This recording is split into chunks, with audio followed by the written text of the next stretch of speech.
పంచాయతీ ఉద్యోగ కార్మికులు 52,000 మంది తన విధులను నిర్వహిస్తున్నారు. ఉదయం నుంచి సాయంత్రం వరకు గ్రామంలో మంచినీటి సరఫరా, పారిశుధ్యంలో నిమగ్నమై అనేక పనులు కూడా చేయడం జరుగుతుంది. ఈ గ్రామ పంచాయతీ ఉద్యోగుల కార్మికులు 42 సంవత్సరాలుగా ఇప్పటికీ పనిచేయడం జరుగుతుంది. ఇప్పటి వరకు ఈ రాష్ట్ర ప్రభుత్వం భారతదేశంలో 77 ఏళ్ళ స్వాతంత్రం వచ్చింది, కానీ గ్రామ పంచాయతీ కార్మికులకు పర్మనెంట్ కానీ, కనీస వేతనం కానీ, పిఎఫ్ కానీ, గ్రాడ్యుటీ సౌకర్యాలు కానీ ఎటువంటి నోచుకొని వారు ఎవరన్నా ఉన్నారంటే గ్రామ పంచాయతీ కార్మికులే.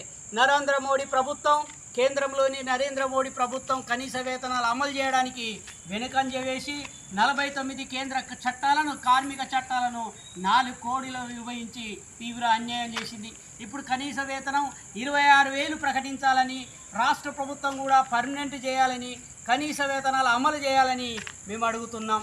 కేంద్రంలోని నరేంద్ర మోడీ ప్రభుత్వం కానీ, రాష్ట్రంలోని రేవంత్ రెడ్డి ప్రభుత్వం కానీ పారిశుద్ధ్య కార్మికులను సన్మానాలు చేయండి, కాళ్ళు గడగండి అన్న ధోరణిలో ఉన్నారు తప్ప వీళ్ళకు కడుపు నింపాలి, వీళ్ళకు పర్మనెంట్ చేయాలి, వీళ్ళకు ఉద్యోగ భద్రత కల్పించాలి అనే ఆలోచన ఎవరికి కూడా రావడం లేదు. ముఖ్యమంత్రి గారు కూడా ఇలాతో ఉన్నత వర్గాల వారికి చెందిన వారే తప్ప ఇప్పటి వరకు ఈ 42 నుంచి 47 సంవత్సరాలుగా పనిచేస్తున్న కార్మికులను ఎవ్వరు కూడా ఈ కేవలం 80% దళితులు, గిరిజనులు అనే వివక్షత చూపి ఇప్పటికి పక్క పెడుతున్నారు తప్ప పారిశుద్ధ్య పనులు అనేక పనులు చేస్తున్నాం. కరోనా వంటి విపత్కర పరిస్థితుల్లో శవాలను నడుము మీద వేసుకొని కాలబెట్టిన ఉన్నాయి. కుక్క దత్తే దుర్వాసన వస్తున్నా కూడా ముక్కు చూసుకొని పోస్తున్నారు తప్ప ఈ పాలకులు ఇప్పటి వరకు ఎవరు కూడా పట్టించుకునే పరిస్థితి లేదు.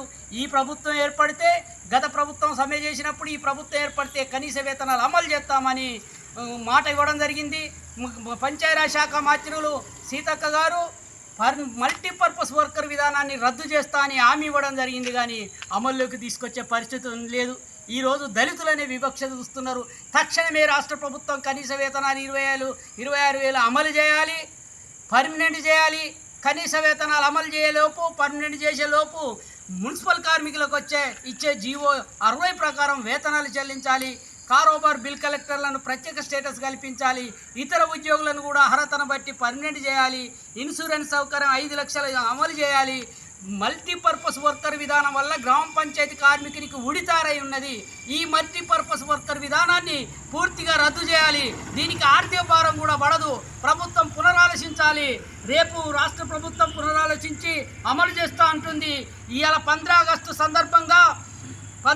సందర్భంగా రేపు గ్రామ పంచాయతీ కార్మికులకు పై డిమాండ్స్ను అమలు చేయాలని కోరుతూ జనజాగరణ కార్యక్రమంతో ఈ కార్యక్రమాన్ని చేస్తున్నాం. కిటిట ఉద్యమ స్ఫూర్తితో స్పందిస్తున్నాం. కాబట్టి అమలు చేయాలని చాగంటి వెంకటయ్య, యూనియన్ రాష్ట్ర ప్రధాన కార్యదర్శి.